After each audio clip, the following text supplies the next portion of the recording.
In a bakery at 4:30 every morning, a black female baker quietly leaves a sweet pastry and a cup of coffee on the bench where an elderly homeless man sits in silence. For 6 years no one knew his name, only his steady eyes remained unchanged. People said she was naive, wasting her time. But on her wedding day the man showed up in a worn suit, and then 12 U.S. Marines arrived, stood in formation and saluted her, to honor the woman who had quietly saved a hero. Before we dive in this story, let us know where you're watching from. We love to hear your thoughts. Emily Sanchez unlocked the back door of Sunrise Bakery at 4:30 every morning, same as always. The street was still asleep, wrapped in that bluish pre-dawn silence, the kind only people who work too early or stay up too late ever really know. She wasn't tall, maybe 5'3", 5'4" on a good day. Her dark brown hair was always tied back in a low ponytail under a faded blue bandana, and her white apron already had a few coffee stains from the morning prep. She had the kind of face people called gentle but forgot to describe after they turned away. In the bakery, she was the head pastry chef, had been for 6 years now, known for her buttery croissants and cinnamon rolls that melted on your tongue like memory. But before she rolled a single sheet of dough, she always did something else first. She stood at the stainless steel counter, wrapping one croissant in parchment. A second later, she poured hot coffee into a to-go cup. Her hands moved quickly but carefully, not rushing. Then she scribbled on a napkin, wishing you a peaceful day, folded it once, tucked it under the pastry. Then, with the food in hand, she stepped out the back door into the alley. The bench was across the street from the bus stop, half hidden under an old elm tree. That's where he sat. Every day, same bench, same posture. An elderly man, white hair tucked under a tattered knit cap, coat far too thin for mornings like this. She never asked his name. He never offered it. Some mornings he looked up, most he didn't. But whenever she set the package down beside him, he gave a small nod, never anything more. His eyes, when they did meet hers, held something heavy. Not anger, not gratitude either. Just presence. A quiet kind of survival. Inside the bakery, a voice cut through the warmth of flour and early music. "She's out there feeding that bum again," whispered one of the newer employees, loud enough for Emily to hear. "5 years now, still thinks she's saving the world with pastries," came another voice. Emily didn't turn around. She rolled the dough slowly, pressing the rolling pin down with quiet force. Her heart didn't race, but there was a weight in her chest that had settled there long ago. The bakery had changed hands 3 months ago. New management, sharper suits, polished smiles. During her last performance review, her supervisor, some mid-30s man who smelled like expensive cologne and spreadsheets, had said, "It's admirable, Emily, honestly, but some customers have mentioned feeling uncomfortable. Maybe donate to a shelter instead. Something more structured." She had nodded, smiled politely, and changed nothing. She just started coming in earlier, 15 minutes before anyone else, slipping out the door before even the prep cooks arrived. She thought no one had noticed. Until last week, the new girl, Sierra, barely 20, eyes always on her phone, had seen her coming back in with an empty to-go tray. "Seriously? You're still doing that?" Sierra had said, raising an eyebrow. Emily looked at her, pausing just long enough. "It's just breakfast," she said. Sierra scoffed. "He's just using you." Maybe. Emily didn't know. What she did know was that no one else saw him, not really. They saw a problem, a presence to avoid, someone who didn't belong. But she saw a man, cold, quiet, alone. Her mother used to say she was too soft-hearted. "Always giving away what you earn," she had warned when Emily first got engaged to Marco, the firefighter with the crooked smile and old soul. But Emily never believed kindness was something you could waste, especially not on people the world already threw away. She watched the bench from the window as the sun started to rise. He was still there, still silent, still dignified in a way most people couldn't understand. That morning, when she handed him the wrapped croissant and steaming cup, she hesitated, just for a second. Their eyes met, hers full of routine compassion, his carrying something new, something that almost looked like anticipation. But he said nothing, and neither did she. Then she turned and walked away, footsteps soft on the pavement. Behind her, the bench creaked as he shifted slightly, holding the warmth in his hands like it might disappear. And inside the bakery, someone whispered again. "Poor thing, thinks she's making a difference." Emily wiped her hands on her apron, heart steady now, face calm. She didn't say a word, but inside, a quiet certainty lived. Maybe I am. The morning crowd was heavier than usual, the kind that came in waves, loud and impatient, orders flying over the counter, coffee spilling, names called out half correct. Emily moved with practiced calm, sliding trays in and out of the oven, wiping counters, checking timers. Her hands did what they always did, work without complaint, but her ears caught every word that slipped through the noise. It started with a whisper near the front register. Sierra again, leaning in toward a young woman in yoga gear who was tapping her phone screen with a manicured nail. "You know what's crazy?" Sierra said, loud enough for anyone nearby to hear. "That woman right there." She tilted her head toward Emily without pointing. "She's been feeding that old guy on the bench every day for like 5 years. She thinks she's, I don't know, some kind of bakery saint or something." The customer raised an eyebrow. "Seriously?" "Every morning," Sierra continued. "She comes in early just to make him a breakfast, wraps it like it's gold, then acts like nothing happened. Poor thing, thinking she's making a difference." Emily didn't flinch. She folded the parchment around a tray of cinnamon rolls. Her fingers moved slowly now, too slowly. The metal tray felt heavier than usual. The yoga woman glanced over, eyes narrowing with vague curiosity and something else. Pity. She smiled tightly, like someone looking at a child who didn't know better. Then she turned back to Sierra and whispered something that made them both laugh. Emily's face didn't change, but inside, the laugh hit like a slap. She wasn't embarrassed, not exactly. It was more complicated than that. It was the feeling of being observed through a lens you didn't ask for, of being assigned a story that wasn't yours. She walked into the back room, closed the door. Just for a moment. The silence hit her first, then the hum of the fridge and the quiet tick of the wall clock. She stood still, her hands pressed against the stainless steel table, breathing through her nose. They don't understand, she thought. They don't need to. But the truth was, it hurt more than she wanted to admit, not because they mocked the action, but because they reduced it to something so small, so performative. They didn't see the mornings when the man's hands trembled so badly he could barely hold the coffee. They didn't see the time he left a napkin with 4 words that still sat folded in her wallet. "Thank you for seeing me." The bakery door opened again. Rush hour wasn't done with them. Emily stepped out, pulling her apron straighter, chin just a little higher. As she reached for another tray, her manager approached. His name was Kyle. Always smiling like he just closed a deal, polished shoes, rolled up sleeves even when it wasn't hot. "Hey, Emily," he said, his voice casual but measured. "Can I grab you for a minute?" She nodded, followed him to the side hallway. "I overheard something earlier," he began, his hands sliding into his pockets. "Customers talking. About your morning tradition." She said nothing, just waited. "It's not that anyone's upset," he continued quickly. "It's just, some people find it a little strange that it's been going on so long. You're feeding someone off the books, and we've had some complaints about comfort levels." Her voice was steady. "Complaints from who?" He hesitated.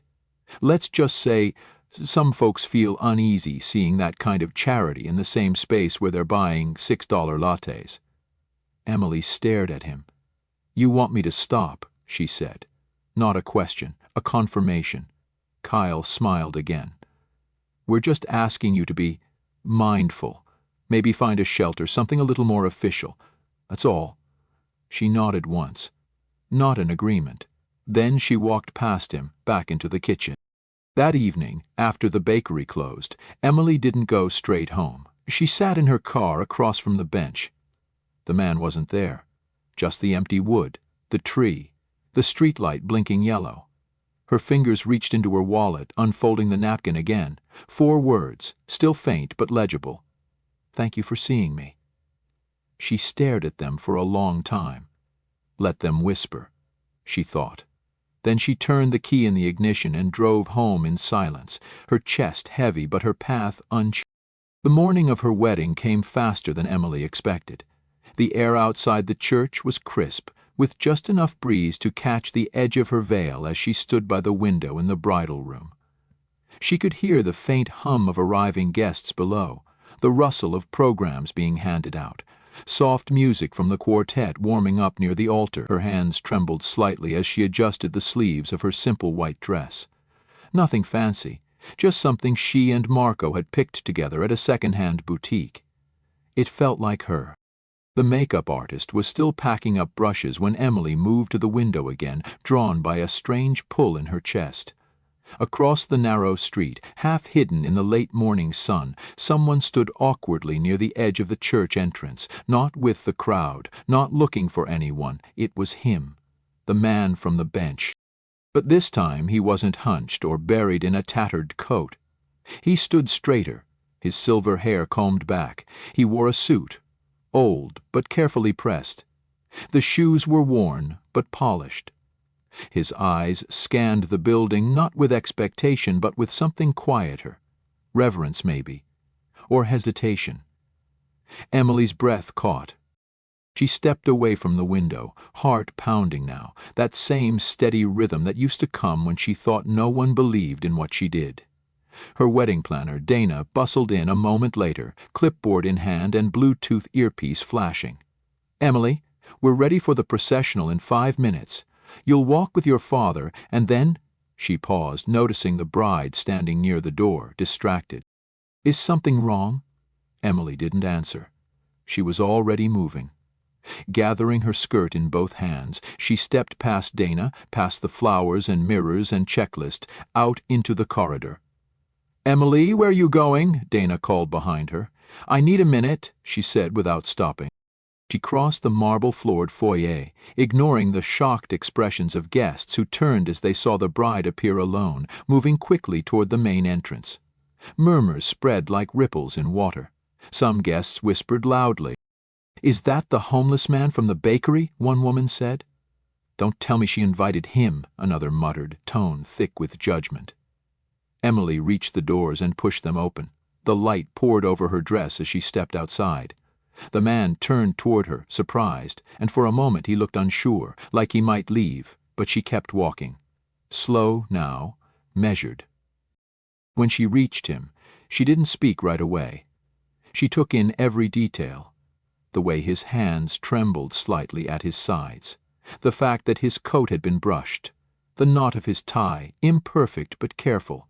His eyes, those same eyes she had seen every morning, were filled with something she had never seen before. Emotion. Clear, raw.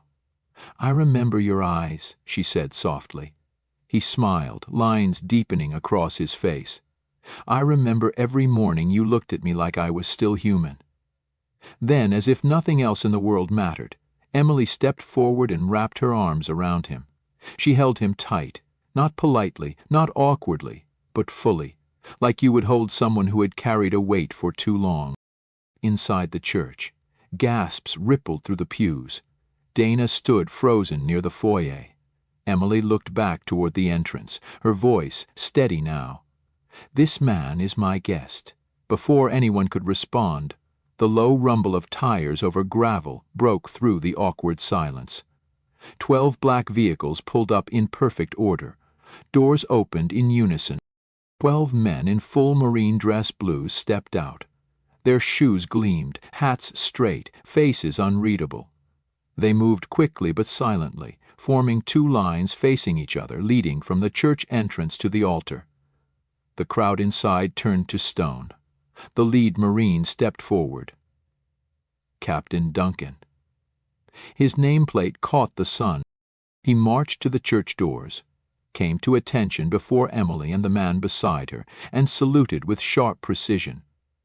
"On behalf of Alpha Company, 3rd Battalion, 5th Marines," he said, voice ringing out clear. "We are here to honor the woman who sustained a hero for 6 years." Emily blinked. The man beside her looked down. Captain Duncan turned slightly. "This is Sergeant Victor Hale. He saved 9 Marines during an ambush in Fallujah in 2004. After losing his wife and daughter in a car accident in 2016, he withdrew from society. He never used his veteran benefits, never revealed who he was." The silence among the guests was absolute. A man who had once been whispered about as an eyesore was now standing at the center of a military honor line. Victor's voice broke through, gently. "I didn't want to be a symbol," he said. "I just wanted to disappear. But you wouldn't let me. Not by force, not by words, just by seeing me." Emily held his hand, her eyes shining. "You came here today for cake?" she asked, her voice catching. He shook his head. "I came to repay a debt," he said. Then he looked toward the Marines. "I didn't tell her who I was. She didn't need to know, because she already treated me like someone worth remembering." And for the first time in her life, Emily Sanchez felt what it was like to be truly seen, not by what she had done, not by the way she looked, not by her job or her title, but by the life she chose to show up for morning after morning, without expecting a thing in return. The hush inside the church was unlike anything Emily had ever felt. Not the silence of awkwardness, not the stillness of uncertainty. It was the kind that settles over a room when something sacred is unfolding, something no one saw coming but everyone somehow needed. Captain Duncan stood tall, his hands behind his back, eyes straight ahead. "Sergeant Hale carried me 4 blocks, under fire after I took shrapnel to both legs," he said. His voice was even, but the strain behind it was unmistakable. "Then he went back 8 more times for others. He saved us, every last one of us, and when we came home to awards and parades, he just disappeared." Victor stood quietly beside Emily, his gaze on the tiled floor, as if uncomfortable with the weight of his own story now being spoken aloud. Duncan continued, his tone tightening. "He never claimed his silver star, never even told anyone his name, until today." Another Marine stepped forward, carrying a wooden shadow box. Inside was a medal, tarnished but untouched, and an old photograph. Duncan took it, turning it gently to face the guests. "This," he said, "was taken seconds after he saved my life." The photo showed a much younger Victor, his arms wrapped around a bloodied soldier, determination etched into his face. "I didn't even know it existed until 2 weeks ago, when he reached out to me and told me he wanted to come to a wedding." Emily's throat tightened. "You told him?" Victor nodded. "I heard you mention it to a customer. I kept the date." He looked at her then, more directly than ever. "It's all I had left to give." Duncan took a step back. "Miss Sanchez," he said, raising his hand once more in salute, "you gave more than breakfast. You gave this man a reason to keep waking up, to feel visible, to remember that someone in the world saw him as something other than a ghost." The Marines behind him moved as one, forming 2 parallel lines. They stood at attention, forming an honor guard that stretched from the church doors to the altar. One by one they turned and saluted Emily, 12 white-gloved hands lifted in perfect synchronization. No fanfare, no commands barked, just silent, solemn honor. Emily didn't move at first. Her heart pounded. Her fingertips tingled. Every memory from the past 6 years rose in her chest like a tide. Each morning she wrapped a croissant, each note she wrote without knowing if it made a difference, each whisper behind her back, each sideways glance. She had never needed recognition. But standing there now, surrounded by a formation of disciplined dignity, she felt something deep and wordless unlock in her chest. Behind her, someone cleared their throat. "I work with Emily," a voice said. It was one of the pastry assistants, voice trembling slightly. "I used to laugh at her. I thought she was naive. But she came in early, paid for those pastries herself, every day. Another voice added, "She never talked about it, never bragged. We teased her, I teased her." A guest rose, an older man in a charcoal suit. "We're not just watching a wedding today," he said. "We're witnessing something holy." Victor turned toward Emily, both hands shaking slightly as he reached for hers. "I didn't want to be here to make a scene," he said, voice rough with age and something deeper, "but I couldn't let you marry without knowing you saved me." Tears gathered in the corners of Emily's eyes. "I didn't do anything special," she whispered. He smiled softly. "Exactly. And that's why it meant everything." From the back of the church, Marco finally stepped forward. He had been silent through it all, hands clasped in front of him, eyes locked on the woman he was about to marry. He approached Victor, then extended his hand. "Sir," he said with deep respect, "it would be an honor if you'd walk Emily down the aisle today." Victor hesitated. Emily looked at him, giving a small nod, eyes full of quiet permission. "You don't have to," she said. But Victor straightened his shoulders. "No," he said, steady now. "I think today I do." As the guests rose to their feet, the organ swelled gently. Victor took Emily's arm. Together they walked between the Marines, each one bowing his head slightly as they passed. The whispers had stopped. The judgment had evaporated. In its place was awe, respect, and the unmistakable feeling that, for once, the right people were being honored for the right reasons. The honeymoon was simple, just a few days in a quiet coastal town 2 hours from San Diego. No grand flights, no expensive resorts, just Emily and Marco walking hand in hand along beaches where the waves whispered instead of crashed. But when they returned home, Emily didn't go back to the bakery. She gave her notice in person. Kyle nodded like he understood, though he didn't. Sierra looked confused. "You're leaving just like that?" she asked. Emily only smiled, boxed up her apron, and left the keys on the counter. 3 weeks later, a handmade wooden sign appeared on a corner lot near an old veterans' housing complex. It read, "The Quiet Table. Breakfast served. No questions asked." There were no advertisements, no press releases. Emily and Marco used what was left from their wedding gifts and savings to rent the tiny building and fix the plumbing. Marco built the counter by hand, sanding every edge until it felt warm and smooth. Emily picked the chairs. Nothing matched, but each was sturdy and clean.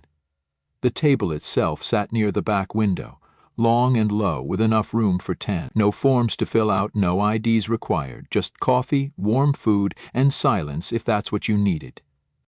Veterans began to appear, first 1, then 2. By the second week there were 5 regulars.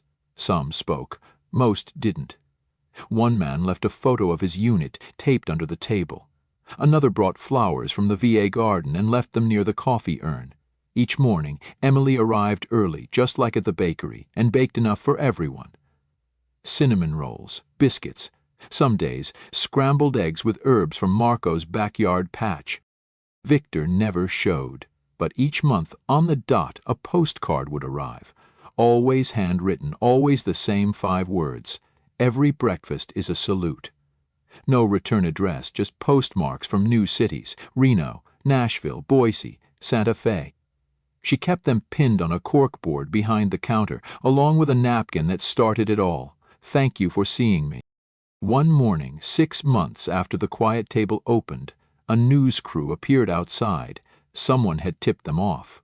The reporter, young and bright-eyed, introduced herself to Emily with a smile that tried too hard. "We'd love to interview you," she said, mic in hand. "This place is amazing. Your story is inspiring." Emily shook her head. "Talk to them," she said, gesturing to the men and women quietly eating at the table. "It's their story." The reporter blinked. "You don't want to say anything?" Emily smiled gently. "Kindness doesn't need a headline." The reporter looked around, then slowly packed up. The story never aired. Emily didn't mind. On difficult days, when donations ran short or supplies didn't arrive, Emily thought of the church, of 12 men in perfect formation, of Victor's quiet voice saying, "I think, today I do."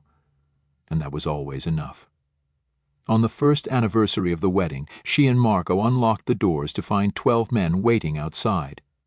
This time they weren't in dress blues. Just jeans, polos, simple jackets. Each held a single flower. Captain Duncan stepped forward. "We'll be rotating through here," he said. "Cooking, serving, cleaning. This place, it matters." Emily nodded, too moved to speak. Over time, word spread, not through media but through people. Veterans from other cities sent letters. Some stopped by when passing through. A few left tokens, a medal, a letter, a dog tag. Nothing flashy, nothing that needed explaining. Emily kept her routines. She baked every morning. She wiped the tables herself. She greeted each person by name once they were ready to share it. And above the counter, right next to Victor's napkin, she hung a small wooden plaque with one sentence carved into it. "Everyone who sits at this table has a story worth knowing." By the time winter came again, the bench across from the bus stop stood empty. The bakery had a new head chef. The world moved on, as it always does. But at the quiet table, every morning still began the same way, with warmth, respect, and the quiet knowledge that the smallest kindness can echo louder than any speech, any ceremony, any medal. Because some heroes don't wear uniforms, some just carry breakfast and show up. Join us to share meaningful stories by hitting the like and subscribe buttons. Don't forget to turn on the notification bell to start your day with profound lessons and heartfelt empathy.